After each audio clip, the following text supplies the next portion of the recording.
The 2025 Fiido M1 Pro is fabulous! And today, I'm gonna review it. Correct way. First up, of course, huge thanks to Fiido for sending me this bike for testing purposes. If you want to get a bike like this, it's actually only about 1,000 euro right now.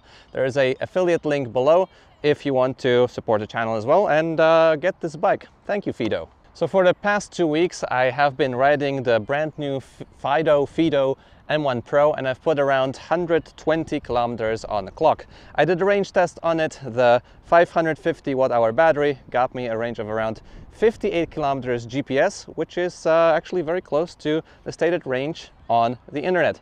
I was mostly using Sport mode and Turbo Plus mode for the range test. And during those 2 weeks, I've really came to love and adore this bike. Now, it's not perfect. I'll also tell you about the cons in this video, but you know, the original Fiido M1 Pro was pretty good, but this is a total game changer, not only due to the BMX style handlebar, the new suspension front and rear, but mostly the torque sensor, which reacts right away. Now, when stepping into more of a off-road territory,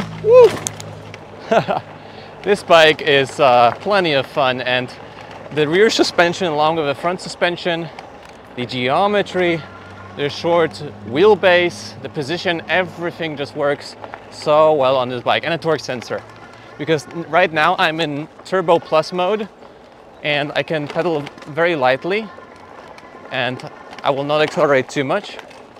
For example, like now, still Turbo Plus mode. And if I mashed it, whoa, then we go much faster. So, oh my God, so much fun on this bike. Yeah, this is plenty fun. And I don't even need to change gears all that much, because even in the gear pop there, gears could be better on this bike. But yeah, even with the strongest or like one of the heavier gears, it's still very, very nice to ride this bike, even at a lower speed. Like, check it out. How fast does it accelerate, even with 5th gear? And off we go. 25. If you really want to go uphill though, you will need to change the gears. Like here, the 5th. Actually, no, not too bad. Oh, it reacts so much. Torque sensor. Torque sensor is the best thing ever. All right, so let's start with the features of the bike. And here we can see the handlebar, and it's in a beautiful, is it azure? I would call it azure blue. This color is just very striking, and I'm very happy that Fiido chose this color, because in today's world everything is gray, gunmetal gray. This is just color, and I really appreciate it about this bike. Now, with that new handlebar, of course, this one is not folding, so it's maybe not as convenient as the old Fiido M1 Pro, but I'll take a BMX handlebar any day of the week compared to a folding one. Of course, you can loosen those screws in order to make this bike a little bit more compact. You can also change the height of the stem here by having those spacers here on the bottom. And in general, yeah, I love the new handlebar. It's freaking terrific, and it really makes you forget that this is a folding bike. And this is a theme of said Fiido M1 Pro. Now, going a bit closer, let's take a look at the grips. The grips are fine, but they move around a bit, so I would like them to be a bit more sturdy than that. When it comes to the brakes, the levers themselves, let me spin around. The levers themselves are very tactile, and we also have hydraulic brakes, so they're very nice. They are reacting really well, and you can even adjust where the brake lever grips by adjusting this screw here. Super convenient. Brake test from 25. Let's go. 3, 2, 1, go. Oh my, look at that. Maybe like 3 meters. Sick. The screen comes with a set of buttons, and I do like the placement here. Everything is really close by, but the buttons could be a little bit more prominent. I sometimes find myself pressing a lot of buttons at the same time. So when it comes to the buttons here, we have the mode selector, and the modes here also change with the color and the type of assist you have. I also have it set up to 5 assist modes Originally out of the box it comes with 3 assist modes. You can change that in the app. I'll talk about the app a bit later. We also have the speed here and a big battery readout. And the battery readout is 5 bars, and also it shows an empty bar once you go to empty battery. Just something to keep in mind, because during the range test I always find differences in how a electric vehicle shows you the battery level. So you can actually go for a long ride and tell with the battery state here pretty well how far you'll be able to go. Now, continuing with the buttons here, a double press on the top button activates the front light. There's also a walk assist mode. By pressing this upper button 3 times, it will accelerate by itself, and therefore will make it easier to get up here.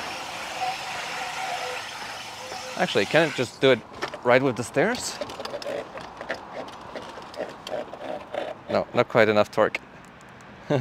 The double press of the bottom button changes your units, kilometers an hour or miles an hour. The double press of those buttons activates the Bluetooth connection to the app. And then on the bottom here we have a very loud horn. But it doesn't really sound like a horn. Like, people don't really understand this sound, that it's horn. It's not a very horny horn, if I say so myself. Next up, we have the power button, and long press to turn it on and off. And also, what does it do as well? I kind of forgot. Oh yeah, it also shows you some parameters here. Total mileage, something. I don't really look at those parameters at all. Now let's also check out the Fiido app. Maybe it doesn't look the most modern, but it is still very functional. Here we have the speed, we can select the modes, and you can also lock the bike. So if I lock it now, let's do it. What? You don't want to lock? It doesn't want to lock. What? Oh, you just press on it. Okay, fine.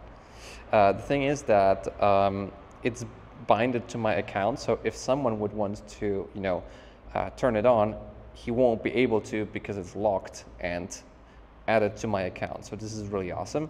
Does it beep when you move it around? No, nothing in terms of I guess motion sensor or alarm. But anyways, if I would lock it, I would also take the key out, because the key holds the key to the battery. So let's unlock it. Further functions here include turning on the front light, turning it off, and you can also locate the bike, but this is only the last time when it was connected, so it doesn't have any SIM card or anything in here to locate it, at least to what I know. There are also several settings here. You can change the name of the bike. There's a help guide. You can bind the bike with your serial number. Also select smart unlock. Not really sure how that works. I guess it's with a smart watch. You can turn on the throttle on and off. The speed here is the speed of throttle only, 6 kilometers an hour or 25 kilometers an hour. The e-bike guard, I guess, is something, maybe that's something I need to turn on regarding the locking feature. The key sound is when you press the buttons. That can be on and off. The units, and how many assist gear modes you have here. 3 or 5, I prefer 5. Debug mode, here you need to type in a code, very easily Googleable, and then you unlock the full power and top speed of the bike. But yeah, let's really quickly check with e-bike guard. Does it work then? E-bike guard is on.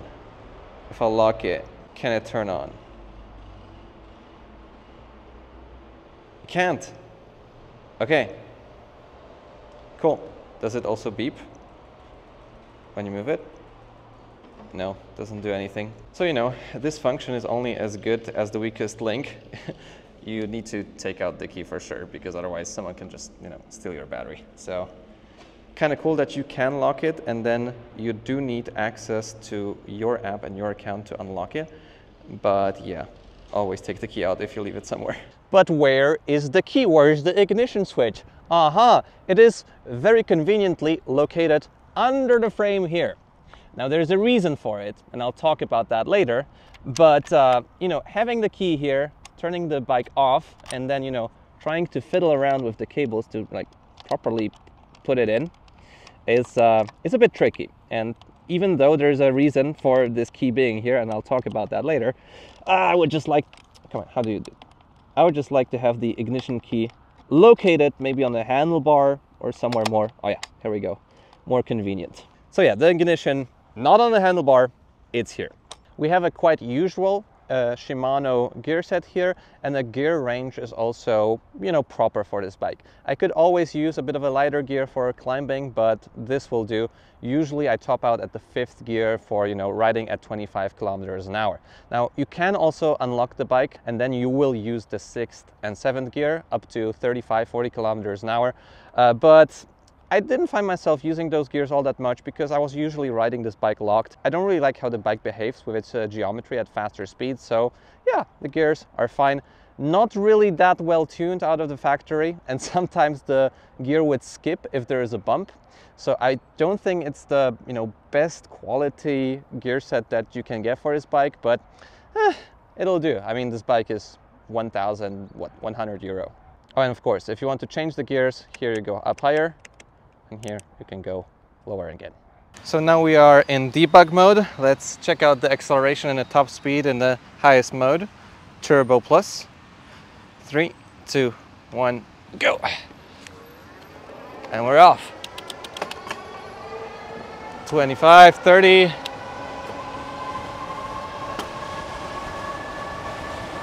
And 40. And you can still pedal at that speed, but I don't really like how it behaves at that speed. Like, you can go so fast, but I don't know I don't feel so well. So then we can change to maybe sport and keep it at 30, or perhaps best, the legal version, 25. Now the bike also does come with a throttle, which does make it, I believe, illegal, at least in Poland. You can sort of detach it and the bike will still work with the PAS system. I found myself using this a couple times if I want to just sort of, you know, push the bike around, or if there's some sort of situation where I just don't want to pedal, which doesn't happen too often. The PAS system is phenomenal here. But one thing that I do not like as much about this throttle sort of mechanism, maybe they could fix it with an update, is that it reacts right away very jittery. So there is no soft start. And if you just push the bike around, it's just like yeet. So there isn't really no way to, you know, ride on a bike and start smoothly. It jitters right away. With a soft start, it would be better. Moving down to the suspension, this looks like a downhill fork, but it's not really. It looks like one. It's 80 millimeters of travel. If you look at, you know, downhill bikes that, you know, this resembles, they have like 200 millimeters of travel. Not to say that it needs it, but just so you don't get a wrong impression about this front fork. It reacts very nicely, and I do have to say that the suspension on this bike is nice. You can even adjust it here with the compression knob. Now it's very, very stiff. Middle stiff. Limp. Yeah, plenty of fun to be had on this bike. Woo! And here we have a big drop. Let's do the big drop at speed. Whoa! Oh man. Yeah, I mean, this is not the bike designed for it, but it can withstand it, like, and be quite comfortable. Damn, I'm impressed, Fiido. I'm impressed. Okay, let's stop with the off-roading. Oh, so tactile. So nice. Back on the street, this is where this bike shines the most. Oops. Yeah, that's the buttons. And, you know, taking turns, just riding around feels really, really good. Like, it's extremely nimble, extremely nimble. The suspension is, I think, adequate with all of the travel that it has, especially for the city. And once again, compared to cadence sensors, like, I don't need the throttle here. Like, this could be gone. The pedal assist is just good enough for riding anywhere. Maybe it doesn't react right away, like not the split second as Fiido advertises. But it's still very quick, and yeah, the torque sensor really does help out a lot in those everyday scenarios. A nice touch here is that Fiido even thought about, you know, how you turn with the handlebar and added those rubber stoppers so you don't damage the frame by maxing out the, you know, turning radius, or like minimizing the turning radius of said bike. Oh, it stands. Nope. The front light over here is very plasticky. It doesn't feel like quality. It's very dim. You know, I'm happy there's a light. I don't need to recharge it, but I think that's one thing that Fiido could perhaps step up on the bike. Something made out of metal, a light resembling the Kukirin scooter that I've recently tested would be actually great. Next to the light, we have the plastic fenders. They don't feel, you know, the most quality, but, you know, they're just fenders. They're mud guards, so, you know, I think it will do. They also don't seem like they will break on their own, and they're also sturdily mounted on those metal pieces. In the back, talking about mud guards, same story. A long mud guard, you won't get splashed on this bike. I do appreciate that they come right out of the box, and I believe that riding this bike in rain should come with no repercussions whatsoever, if I say so myself. The bike also has a IP54 rating, so splash resistant, and the battery has a IP67 rating. So that's really good that Fiido thought about waterproofing on this bike. The tires on the bike are something that I really like. And I think that this bike really excels both with range and the handling thanks to the fat bike tires that it has. So the tires are very quiet, which I like a lot, but you can still hear the motor quite a bit.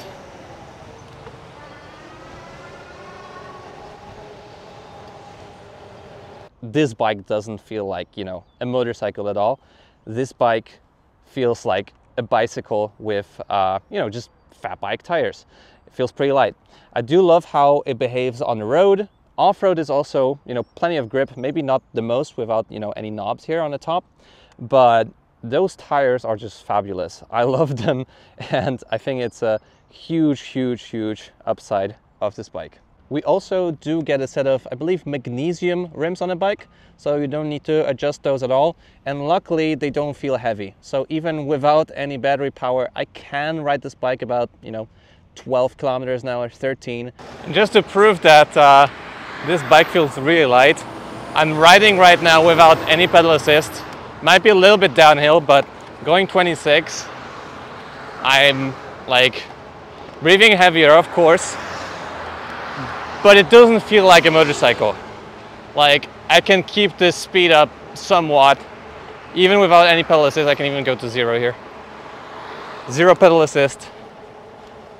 And yeah, I think it's the low rolling resistance of the tires, the lighter weight, and yeah, not too shabby, this bike.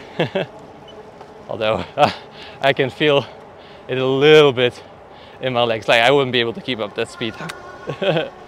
So again, it doesn't feel like a heavy motorcycle, it still feels like a bike, which it is, an e-bike. We also do get a set of huge brake calipers, both front and rear, 180mm discs, and they're also properly aligned out of factory. So you can see here, whole surface area, and in the back, same story. Whole surface area of the brake pads is actually braking the bike, or putting it to a stop. The name of the company is D.I. Dicelang. Probably didn't say anything wrong at all. And yeah, stopping power on this bike, really sharp, really nice. I do like that about this bike, very adequate. The seat is very plush and comfortable. It's definitely designed more for a cruiser kind of sitting. Yeah, offers plenty of support. I do like the seat a lot. Of course, also height adjustable with this clamp here. But then you can also get stolen, but you know, that's what a quick clamp is. I do also really like the handle here. You can easily pick up the bike, both in a folded state and unfolded state using this frame element here. But let's talk about the frame geometry for a while, because in the end, this is very important about, you know, any bike that you will ride. And I have to say that the head tube angle is very steep, which does make this bike perfectly suitable for city rides, for taking turns, for, you know, taking some sharp changes of direction. Therefore, I do love the bike for it. It's very short, even with its non-folded state. The frame is also not too high, so you can easily step down from the bike. I wouldn't choose this bike personally for faster rides. There's plenty of bikes with bigger tires, with a more slack head tube angle for going at higher speeds or longer distances. This is primarily designed for just having fun around the city. I'm 180 centimeters tall. I am leaning forward a little bit on the bike, but even if you're shorter, like even 1.60 m, like the bike will feel a bit big for you, but you can adjust it with the seat, and you can maybe slightly adjust the handlebar to lean more towards you or have the handlebar even lower here. For me, it's a very comfortable position to be in, but also a very aggressive one. So it's not like a cruiser. No, it just wants to ride with fun and excitement. Now, with all of that fun and excitement, you might forget that the Fiido M1 Pro is actually a folding bike. And really, you can forget about it really quickly. Don't use it as a downhill bike because, you know, probably you might break it. It still has a hinge, and the hinge does make a little bit of a sound when riding. Right now, not. Sometimes I hear it. It's like a click. So sadly, you can hear a little bit of rattling of the battery inside.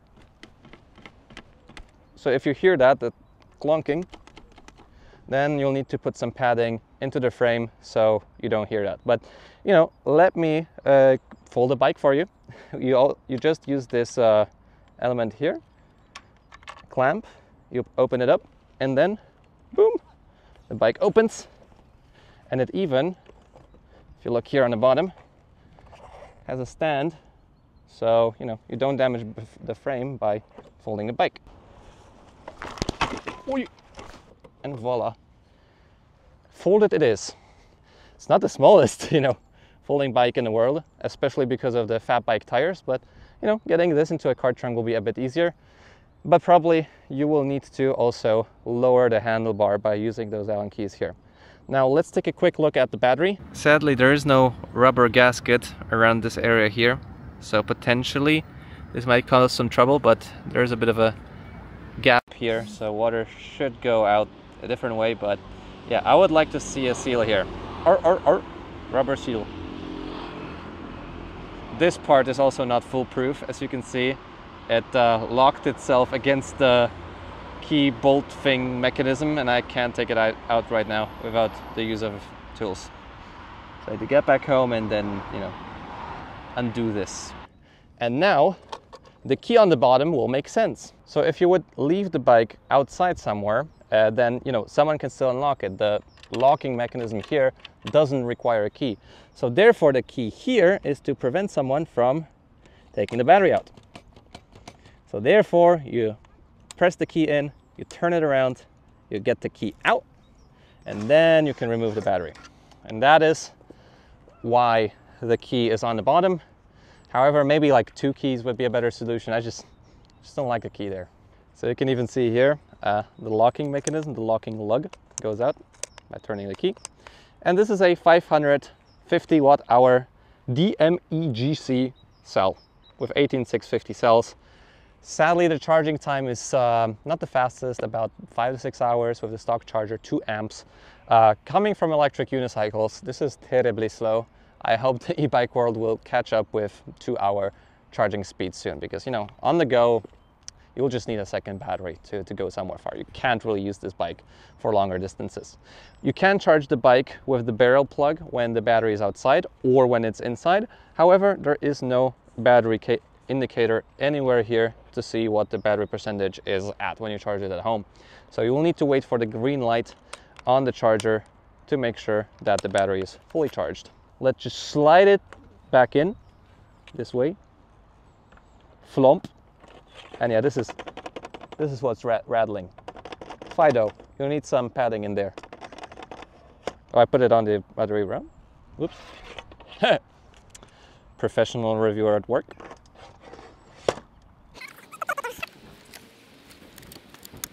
All right, the pedals are not too shabby, if I say so myself, with, you know, pins, studs sticking out. Really, like, nothing to complain about here. And we can look at the suspension here.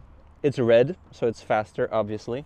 It doesn't have any settings, like rebound adjustment, but I can tell you, this rear suspension helps out a ton when you're out and about in the city. You can adjust the preload here, though. There's a screw here that you can turn. You can actually adjust it on the fly. Oh my God! I don't even need a key for it. Fabulous. But as you noticed, I have a auxiliary auxiliary light here, which is my own.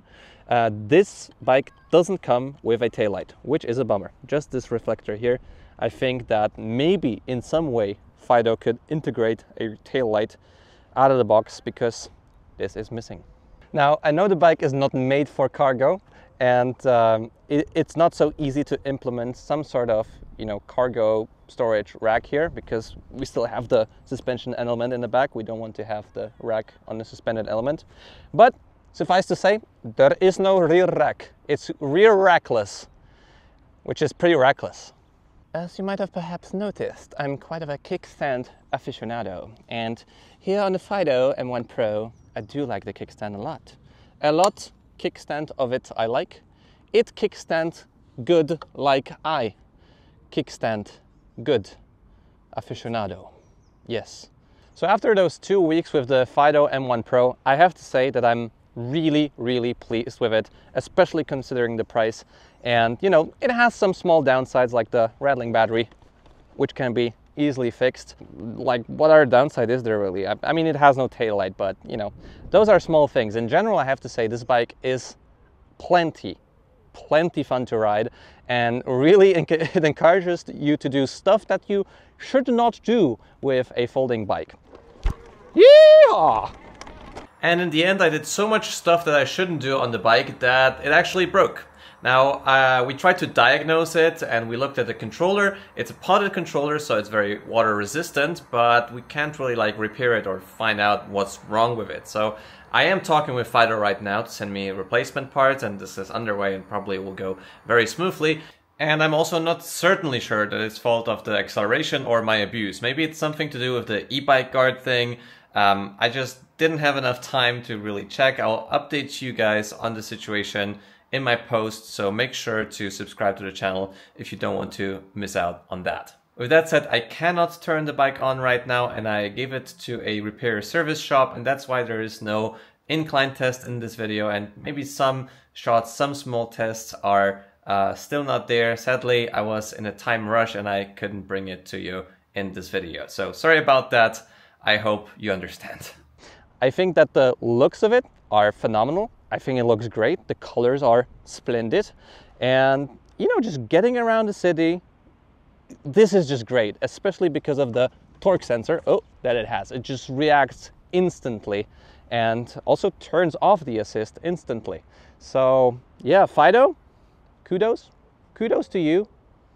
I really do like this bike. So if you're still here, leave a like on the video, subscribe to see more content like this.